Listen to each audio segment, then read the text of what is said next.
Bismillahirrahmanirrahim. Assalamualaikum warahmatullahi wabarakatuh. Alhamdulillahi rabbil alamin. Hamdan katsiran tayyiban mubarakan fihi kama yuhibbu rabbuna wa yardah. Wassalatu wassalamu ala asyrafil mursalin wa ala man ba'athahu Allahu rahmatan lil alamin. Nabiyyina wa qudwatina wa qurrati a'yunina Muhammad ibn Abdullah salawatullahi wa salamuhu alaihi wa ala alihi wa sahbihi wa man tabi'ahum bi ihsanin ila yaumiddin, amma ba'du. Ikhwani fillah rahimakumullahu jami'an.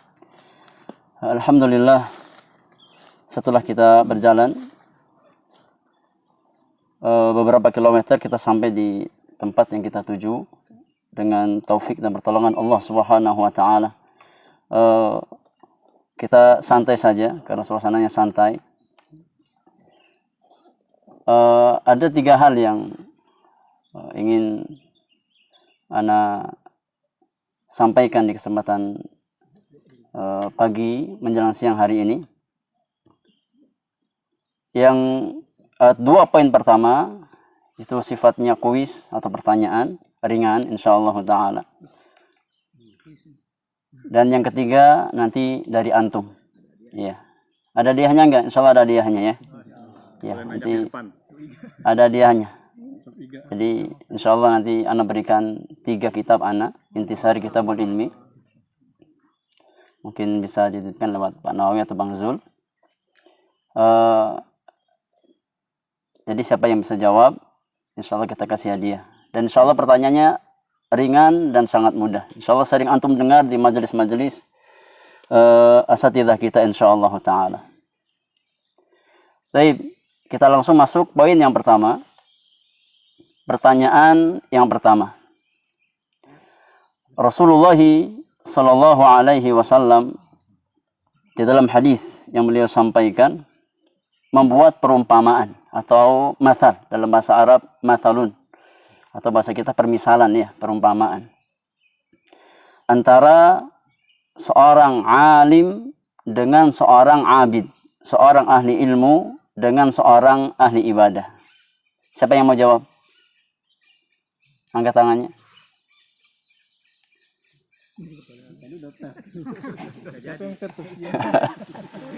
Iya, baik. Pertanyaannya,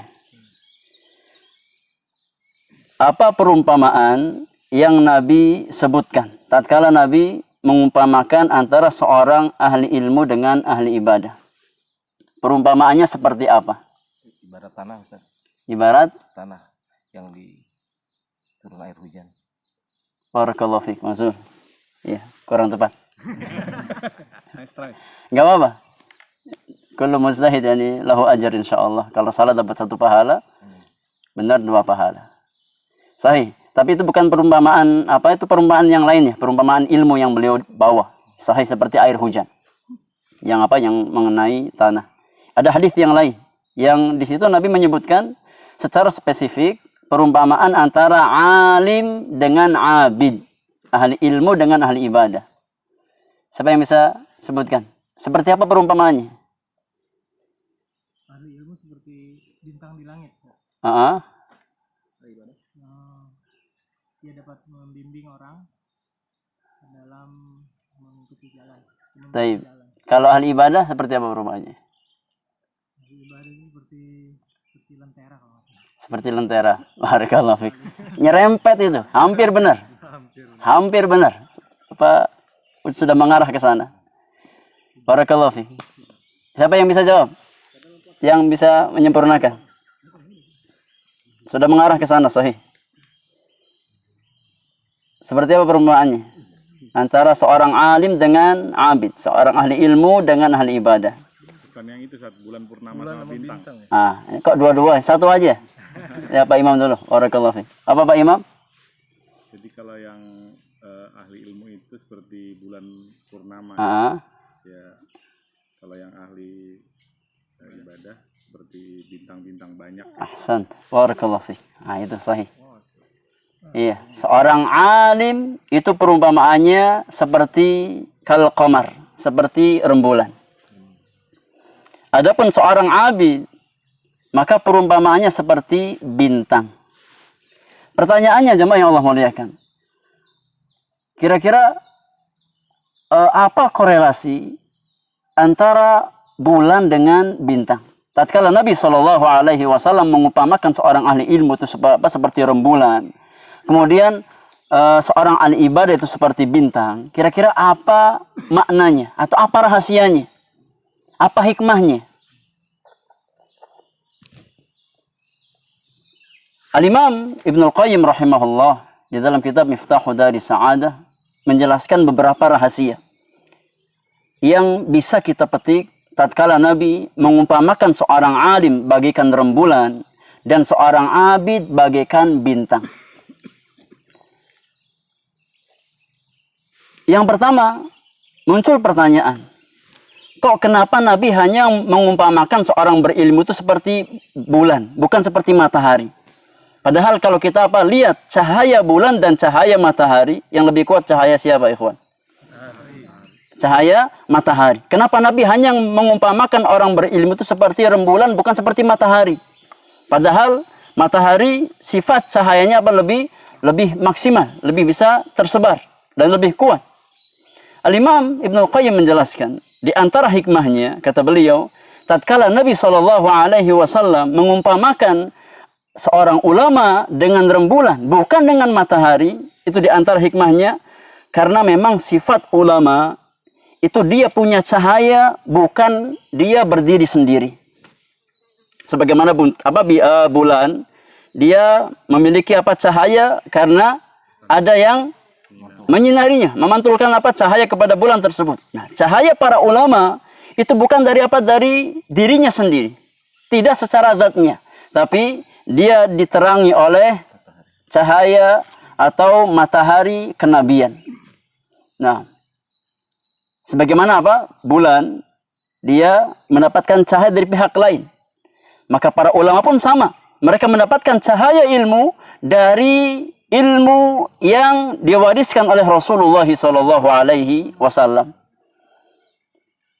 Kemudian hikmah yang kedua, kata Al-Imam Ibnul Qayyim rahimahullahu ta'ala, tatkala Nabi SAW mengumpamakan ahli ibadah itu seperti bintang, karena memang manfaatnya itu hanya berkisar kepada dirinya sendiri. Kalaupun menyinari pihak lain maka tidak maksimal. Sebagaimana rembulan menyinari di malam hari. Bintang punya cahaya. Bulan punya cahaya. Tapi yang lebih dominan di malam hari cahaya cahaya rembulan. Nah, ini diantara hikmah, kata Al-Imam Ibnul Qayyim rahimahullahu ta'ala. Maka disinilah fungsi para ulama, bahwasanya mereka dengan ilmu yang mereka miliki, yang mereka warisi dari Rasulullah SAW, memberikan cahaya kepada umat manusia dengan taufik dan bimbingan Allah Subhanahu wa ta'ala. Nah, kemudian pertanyaan yang kedua. Ini anak ambil di antara hikmah yang bisa kita ambil di perjalanan kita di pagi hari ini. Siapa yang tahu atau yang ingat perkataan Al-Imam Asy-Syafi'i rahimahullahu ta'ala yang berkaitan dengan iman kepada takdir. Dan ini kita praktekkan di hari ini. Ini kaidah para ulama di dalam mengimani takdir Allah Subhanahu wa ta'ala. Siapa di antara antum yang ingat perkataan Al-Imam Asy-Syafi'i yang berkaitan dengan iman terhadap takdir? Fadhal. Sering diulang-ulang ikhwani fillah jazakumullah oleh asatidzah kita insyaallah taala. Sering diulang-ulang bagaimana konsep seorang mukmin di dalam mengimani takdir Allah Subhanahu wa taala. Boleh dengan bahasa Arabnya atau boleh secara maknanya dengan bahasa Indonesia. Ada yang masih ingat? Taib. Ana bantu dengan bahasa Arabnya ya. Silakan nanti antum jelaskan dengan terjemahannya. Kata Imam Asy-Syafi'i rahimahullahu taala, "Ma sya'allahu kana wa illam asya. Wa ma syi'tu illam yasha la yakunu. Ini konsep seorang mukmin di dalam mengimani takdir Allah Subhanahu wa taala. Siapa yang bisa faham makna atau inti dari perkataan Imam Syafi'i tersebut? Masya Allahu kana wa illam asya. Wa ma syi'tu illam yasha la yakun. Fadhal, siapa yang bisa sebutkan intinya, maknanya? Pesan dari perkataan Imam Syafi'i tersebut. Maksudnya apa? Fadhal, Pak Syarif.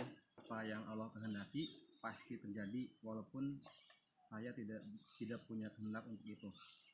Dan sebaliknya, apa yang aku kehendaki tidak akan terjadi ketika Allah tidak berkehendak. Baik, barakallahu fiik. Sahih. Masya Allahu kana. Masya Allah. Apa arti Masya Allah? Apa yang Allah kehendaki. Masyiah. Masya'a. Sya'a itu dari kata masyiah. Kehendak. Masya Allahu kana. Apa yang Allah kehendaki pasti terjadi. Wa ma syi'tu, dan apa yang saya kehendaki, illam yasha' la yakun. Ana ulang sekali lagi. Masya Allahu kana wa illam asya. Apa yang Allah kehendaki, meskipun saya tidak menghendakinya, pasti terjadi. Sebaliknya, wa ma syi'tu, apa yang saya inginkan, apa yang saya kehendaki, illam yasha', kalau Allah tidak berkehendak, maka tidak akan terjadi. Ana tanya, tadi kita sebelum kita jalan ke sini, tatkala kita ngumpul, kita sudah punya rencana apa tidak? Iya. Sudah pernah rencana. Iya. Lewat sini kan? Itu masyiah kita. Itu kehendak kita. Iya. Tapi kalau Allah punya kehendak lain, maka serapi apapun rencana kita, nggak mungkin terjadi. Wa ma tasyauna illa ayyasha Allahu Rabbul Alamin. Akhir surat At-Takwir. Ini konsep iman terhadap takdir Allah Subhanahu wa taala. Serapi apapun rencana yang kita susun, kalau tidak Allah menghendakinya, maka tidak mungkin terrealisasi. Iya. Kewajiban kita apa, ikhwan? Kewajiban kita apa? Ikhtiar. Mengambil sebab. Kewajiban kita mengambil sebab, mencari jalan, mujahadah. Selebihnya kita tawakal ala Allah. Iya. Karena semuanya kembali kepada takdir Allah, semuanya kembali kepada masyiah Allah Subhanahu wa taala. Serapi apapun apa yang kita susun, kalau Allah tidak menghendakinya, maka tidak mungkin terjadi. Ini di antara faedah yang bisa kita ambil dari pelajaran kita di hari ini. Ya. Kemudian faedah yang ketiga, di antara faedah yang bisa kita ambil, sebenarnya banyak sekali faedahnya, masya Allah, di hari ini. Namun nggak mungkin kita bahas satu persatu. Faedah yang ketiga, yang terakhir yang ingin Anda sampaikan. Ya, tadi tatkala kita jalan, mulai dari titik kumpul kita sampai ke tempat ini, kita ada turun, ada ada naik. Kadang kita turun, kadang kita naik. Kata para ulama, bahwasanya perkara-perkara zahir yang kita lihat, itu sebenarnya konsep batin dalam kehidupan seorang muslim.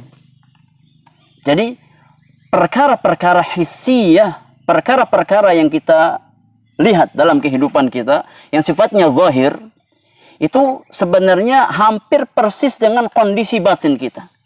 Dari sini kita masuk ke konsep iman. Di mana seorang muslim, seorang mukmin, seorang ahlu sunnah meyakini bahwasanya yang namanya iman itu kadang naik, kadang kadang turun. Sebagaimana dalam kehidupan kita tatkala kita berjalan, maka terkadang ada tanjakan, terkadang ada turunan, maka iman kita pun seperti itu. Ya, terkadang naik dan terkadang terkadang turun. Ya. Itulah konsep iman menurut Ahlus Sunnah wal Jamaah. Dan untuk menjaga kestabilan iman kita, ikhwani fillah jazakumullah, tatkala kita naik, kita tetap stabil. Tatkala kita turun, kita tetap stabil. Apa yang kita butuhkan? Apa yang kita butuhkan? Ilmu. Yang kita butuhkan adalah ilmu. Ilmu tatkala kita naik, ilmu tatkala kita turun. Karena memang sunnatullah yang Allah berlakukan kepada hamba-hambanya, bahwasanya seorang mukmin itu nggak mungkin imannya stuck. Kalau kita punya iman stuck, nggak naik, nggak turun, maka bukan manusia namanya, tapi malaikat. Di antara fitrah manusia Dia punya iman yang kadang naik dan kadang turun. Maka untuk apa kita tetap istiqamah di atas kebaikan meskipun apa tatkala suatu waktu mungkin iman kita turun. Tapi kata Nabi SAW, siapa yang tatkala imannya turun dia masih tetap di atas sunnah Rasulullah, maka sungguh dia orang yang apa diberikan petunjuk oleh Allah Subhanahu wa taala. Dan untuk apa? Sampai pada hal tersebut yang paling kita butuhkan adalah ilmu.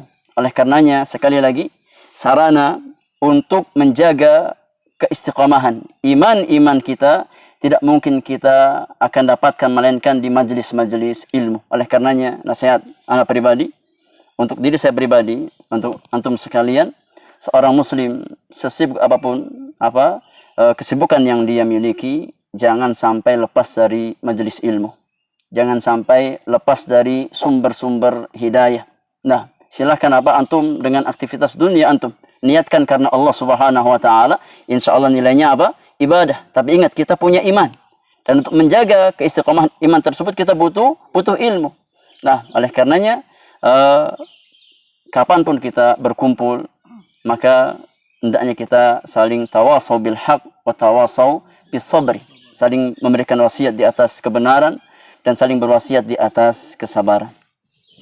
Ya, nggak banyak mungkin yang bisa saya sampaikan. 3 poin tersebut. Yang terakhir, sekarang ana minta dari antum 1 maksimal 2. Ya. Tadi baru 2 orang ya, Pak Imam sama Pak Syarif yang insya Allah dapat hadiah. Ana minta 2 orang lagi. Siapa di antara antum yang bisa mengambil hikmah atau pelajaran dari perjalanan kita di pagi hari ini? Hikmahnya apa? Kemudian coba disyarahkan secara singkat saja. Nah, dari hikmah yang antum ambil tersebut, fadhal. Kira-kira hikmahnya apa nih? Kita dari awal kita jalan ke rumah kita sampai di sini, kumpul di sini. Hikmah yang bisa kita ambil itu apa? Coba Ustaz. Fadhal. Hikmahnya adalah suatu hal yang mubah bisa menjadi hal ibadah jika kita niatkan untuk taqarrub pada Allah. Dan di kegiatan itu selalu berbanyak zikir dan kemudian percaya bahwa tawakal. Jadi kalau misalnya kita udah istilahnya legowo gitu ya, kalau misalkan kita emang udah berniat tapi kemudian ada kendala atau apa, ya kita harus terima takdir Allah, kemudian juga ya percaya bahwa itu adalah kehendak Allah. Nah, Apapun yang kita kehendaki tidak akan terjadi jika Allah tidak mengizinkan. Masya Allah. Apapun yang kita tidak kehendaki jika Allah memang mengizinkan akan terjadi. Masya Allah. Insyaallah seperti itu. Wallahu a'lam. Iya, barakallahu fiik, sahih. Ya, Anda tadi ingat dengan apa yang disampaikan tadi tentang masalah kendala ya. Tentang masalah kendala. Nah, bagaimana kita di hari ini kita dapat kendala, jalan ke sini ditutup, jalan ke sini ditutup. Iya, tapi tatkala kita punya himmah yang tinggi, punya keinginan yang tinggi untuk sampai tujuan, Allah tunjukkan jalannya. Ya. Maka ini konsep seorang muslim. Kalau seandainya dalam perkara dunia kita nggak mudah menyerah, iya, padahal yang kita dapat ya cuma seperti ini. Iya. Kalau dalam masalah dunia kita nggak menyerah dengan 1-2 kendala yang kita hadapi, maka bagaimana dengan surga Allah kita mudah menyerah. Iya. Jadi ini terapkan dalam konsep kehidupan kita. Kalau mengejar perkara dunia yang sifatnya sederhana seperti ini. Iya, ini jannah dunia. Karena jannah itu artinya taman, kebun. Kalau untuk sampai ke tempat ini kita butuh mujahadah, butuh perjuangan dan kita nggak mudah menyerah, maka surga Allah itu lebih untuk lebih layak untuk kita perjuangkan. Nah, jadi kendala sebesar apapun kalau kita jujur insya Allah akan tunjukkan jalannya. Barakallahu fiik. Terakhir, siapa yang bisa ngasih faedah dari apa yang kita lakukan di pagi hari ini? Sabar dan ikhlas, Ustaz. Iya. Sabar dan bagaimana Bang Zul penjelasannya Bang? penjelasannya dengan kendala-kendala yang kita hadapin, kalau kita menerimanya dengan sabar dan ikhlas, akhirnya merubah kendala itu bisa diterima dengan baik gitu Ustaz. Dan itu mengantarkan kita ke tempat tujuan dengan cara yang lain, karena sebenarnya untuk mencapai sebuah tujuan itu banyak jalan Ustaz. Masya Allah. Kurang lebih. Barakallahu fiik. Sahih. Nah, dan ikhlas itu asas segala macam kebaikan. Dalam segala perkara yang paling kita butuhkan adalah keikhlasan kita. Nah, oleh karenanya ikhlas itu Allah jadikan sebagai asas diterimanya ibadah kita. Oleh karenanya seorang muslim hendaknya berusaha untuk menjaga keikhlasannya dalam berbagai macam hal yang dia lakukan dan senantiasa minta pertolongan kepada Allah Subhanahu wa taala untuk diberikan taufik dan diberikan pertolongan agar bisa senantiasa menjaga keikhlasannya dalam amal yang dia lakukan. Dan bukan perkara yang mudah. Menjaga ikhlas itu bukan perkara yang mudah.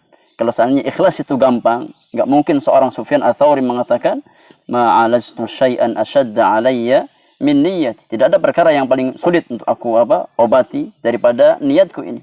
Nah, itu menunjukkan bahwasanya niat atau menjaga keikhlasan itu bukan perkara yang ringan. Yang jelas kita minta pertolongan kepada Allah Subhanahu wa taala. Semoga dalam setiap amal yang kita lakukan Allah berikan kita taufik untuk bisa ikhlas karena Allah Subhanahu wa taala, dan Allah Subhanahu wa taala senantiasa menjaga kita semua, membimbing kita semua di atas jalan kebaikan, di atas jalan ilmu yang bermanfaat dan amal saleh. Mungkin ini dari ana pribadi. Kurang lebihnya mohon maaf apa-apa yang hak semata-mata taufik dari Allah, yang salah dan kurang karena kesalahan dan kekurangan ilmu yang saya miliki. Wassallallahu ala nabiyyina Muhammadin wa alihi wa sahbihi ajma'in. Wa akhiru da'wana alhamdulillahi rabbil alamin. Wassalamualaikum warahmatullahi wabarakatuh.